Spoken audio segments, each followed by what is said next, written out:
Nama Tuhan, shalom. Shalom. Haleluya. Saat ini kita masuk dalam Facebook keluarga. Kita berdoa dipimpin oleh Roh Kudus. Segala pujian, segala hormat, dan segala kuasa dan kemuliaan hanya bagi-Mu Bapa, Allah kami yang kami tinggikan dari tempat ini. Kami mau memuji menyembah Kau dalam roh dan kebenaran. Biarlah yang bernapas memuji nama-Mu yang kudus. Syukur bagi-Mu ya Tuhan, di dalam nama Yesus. Haleluya. Ku ada sebagaimana ku ada, berdiri menghadap tahta-Mu Bapa.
Menghadap tahta-Mu Bapa, semua karena anugerah-Mu yang telah selamatkanku. Ku hidup dalam segala kelimpahan, ku layak untuk melayani Tuhan. Semua karena anugerah-Mu tercurah. Mari kita tangan katakan besar anugerah-Mu, besar anugerah-Mu.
Kami bersyukur buat berkat kasih setiamu bagi kami dalam mesbah keluarga kami. Engkau hadir di tengah-tengah kami yang memberkati setiap kami, yang menyatakan pribadi-Mu ya Bapa, Allah yang kami sembah, yang kami tinggikan, Allah Abraham, Allah Ishak, Allah Yakub, Allah yang kami muliakan di dalam nama Yesus Kristus Tuhan kami. Terpujilah nama-Mu kekal untuk selama-lamanya. Dan saat ini Bapa, kami mau merenungkan, mendengar firman-Mu, dan biarlah firman menjadi suluh bagi kami Tuhan, dan perintah bagi hati pikiran kami untuk kami boleh senantiasa hidup di dalam firman-Mu di dalam nama Yesus Kristus. Haleluya, amin. Shalom, puji nama Tuhan. Kita bersyukur buat kasih setia Tuhan bagi kita. Adapun firman Tuhan saat ini untuk kita renungkan, yaitu hidup dan mati dikuasai oleh lidah. Kita buka dalam Matius pasal 12 ayat 36 sampai 37. Kita baca sama-sama. Sudah pada dapat semua? 3, 2, iya. Tetapi aku berkata kepadamu, setiap kata sia-sia yang diucapkan orang harus dipertanggungjawabkannya pada hari penghakiman. Karena menurut ucapanmu engkau akan dibenarkan, dan menurut ucapanmu pula engkau akan dihukum. Nah, puji nama Tuhan, firman Tuhan mengingatkan kita bahwa segala apa yang kita perkatakan itu kelak akan kita pertanggungjawabkan. Adapun latar belakang daripada ayat ini, pada saat itu Tuhan Yesus melakukan mujizat, dan Tuhan Yesus menyembuhkan orang tuli dan buta. Pada saat Tuhan melakukan mujizat dengan kuasanya yang luar biasa, dan seluruh yang tuli dan buta disembuhkan, maka ada banyak orang yang kagum melihat kuasa yang dilakukan oleh Tuhan Yesus. Tetapi ada beberapa orang-orang Farisi yang mengejek, bahkan mencela, dikatakan bahwa Yesus melakukan mujizat dengan kuasa Beelzebul. Maka Yesus berkata, tetapi aku berkata kepadamu, setiap kata sia-sia yang diucapkan orang harus dipertanggungjawabkannya pada hari penghakiman. Jadi waktu Yesus melakukan mujizat pada saat itu, ada banyak hoax, berita-berita bohong yang disampaikan oleh orang-orang Farisi bahwa Tuhan Yesus dia melakukan mujizat dengan kuasa daripada Beelzebul. Nah, Tuhan Yesus mengingatkan kita pada saat ini, dikatakan, karena menurut ucapanmu engkau akan dibenarkan, dan menurut ucapanmu pula engkau akan dihukum. Hari-hari ini kira-kira apa saja yang keluar dari mulut kita? Apakah perkataan-perkataan yang positif yang mempermuliakan nama Allah, atau perkataan yang membangun, atau perkataan malah perkataan hoax, atau kutuk, bohong, dan lain sebagainya? Ada satu tokoh, seorang nabi besar di Alkitab. Waktu dia mendapatkan panggilan daripada Allah, itu Nabi Yesaya. Nanti kalau dibaca dalam Yesaya pasal 6 itu ya kan. Dia mengalami perjumpaan dengan Allah. Dia mendengar, melihat kewahyuan dengan Allah. Dia mengalami perjumpaan muka dengan muka. Dan pada saat itu dia sadar, dan dia berkata begini dalam Yesaya 6 ayat 5. Celakalah aku ini binasa. Sebab aku ini seorang yang najis bibir, dan aku tinggal di tengah-tengah bangsa yang najis bibir. Namun mataku telah melihat Sang Raja, yakni Tuhan semesta. Dia saat itu mengalami kewahyuan, melihat Allah. Dengan perjumpaan dengan Tuhan, maka dia sadar bahwa dia adalah orang yang najis bibir. Bahkan dikatakan tinggal di tengah-tengah orang yang najis bibir. Artinya apa? Orang sadar dia bersalah, orang sadar dia berdosa, orang sadar dia najis bibir pada saat mengalami perjumpaan dengan Kristus. Amin. pada saat mengalami pertemuan muka dengan Kristus, maka kita disadarkan hadiratnya lawatan yang luar biasa. Itu menyadarkan kita bahwa kita ini adalah orang yang berdosa. Itu satu cermin, seperti satu cermin. Maka perlu kita menjadi manusia baru.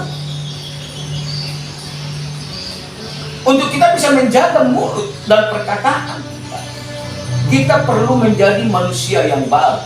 Kalau dalam 2 Korintus 5:17 dikatakan, siapa yang ada dalam Kristus adalah ciptaan yang baru. Yang lama sudah berlalu, sesungguhnya yang baru sudah. Orang yang sudah manusia baru telah datang kembali, maka dia akan memiliki kerinduan untuk intim kepada Kristus. Amin. Jadi arti daripada manusia baru dilahirkan kembali. Kalau kita lihat dalam kitab Efesus pasal 4, itu kitab kiriman Paulus kepada jemaat yang di Efesus. Pasal 4 ayat 22-24 dikatakan begini. Yaitu bahwa kamu berhubung dengan kehidupan kamu yang dahulu. Kehidupan yang bagaimana? Kehidupan yang hidup dalam kedagingan, kehidupan yang berdosa. Nah, harus menanggalkan manusia lama yang menemui kebinasaannya oleh nafsunya yang menyesatkan, supaya kamu, amin, supaya kamu dibaharui di dalam roh dan pikiranmu dan mengenakan manusia baru yang telah diciptakan menurut kehendak Allah di dalam kebenaran dan kekudusan yang sesungguhnya. Nah, di dalam kebenaran dan kekudusan. Amin. Yang apa? Sesungguhnya. Nah, itu dia. Jadi perlu manusia baru untuk kita bisa punya integritas di dalam perkataan. Katakan iya di atas iya, tidak di atas tidak. Selain itu dari si Boris. Betul ya? Itu poinnya. Nah, poin yang kedua. Ganti pikiran negatif menjadi dengan pikiran positif yang seturut dengan firman Tuhan. Amin. Jadi mindset ini, cara berpikir, paradigma ini mesti dirubah. Kalau mungkin dulu mau memikirkan perkara-perkara yang negatif, perkara-perkara yang tidak seturut dengan firman, itu mulai diganti. Maka dalam Filipi 4:8 berkata begini. Coba Catherine bacanya. Filipi 4:8 kuat. Ya. Jadi akhirnya saudara-saudara, semua yang benar, semua yang mulia, semua yang adil, semua yang suci, semua yang manis, semua yang sedap didengar, semua yang disebut kebajikan dan patut dipuji, pikirkanlah semuanya. Nah, jadi akhirnya saudara-saudara, semua yang benar, semua yang mulia, semua yang adil, semua yang suci, semua yang manis, semua yang sedap didengar, semua yang disebut kebajikan dan patut dipuji, pikirkanlah semuanya itu. Yang kita pikirkan itu selalu pikiran-pikiran yang positif, hal-hal saudara. Puji nama Tuhan, mari kita berdoa. Haleluya. Haleluya. Kami bersyukur ya Tuhan Yesus. Haleluya.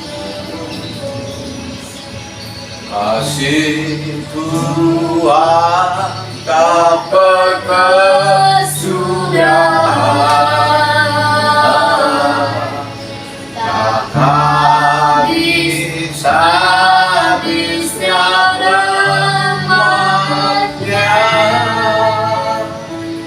selalu baru setiap pagi, baru setiap pagi. Besar setiamu.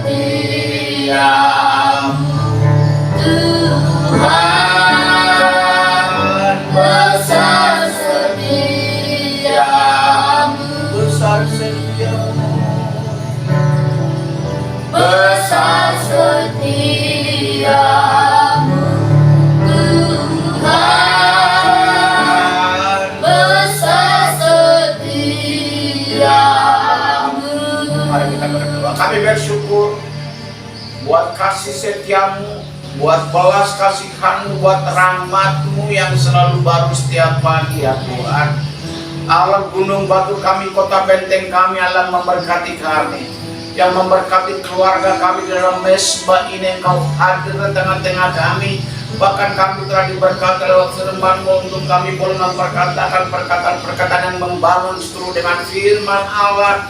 Ajar kami menghitung hari-hari kami biar kami hidup bijaksana. Diberkatilah kami, diberkatilah umat-Mu, diberkatilah jemaat-Mu ya Tuhan. Terpujilah Allah gunung batu kami, dan saat ini kami datang kepadamu mewakili bangsa kami, datang kami berdoa. Biarlah belas kasihan-Mu Engkau nyatakan atas bangsa ini Indonesia penuh dengan kemuliaan-Mu. Berkati para pemimpin kami, berkati Bapak Presiden, Wakil Presiden, para menteri-menteri, pemimpin-pemimpin atas bangsa ini, pembuat kebijakan-kebijakan dan peraturan-peraturan.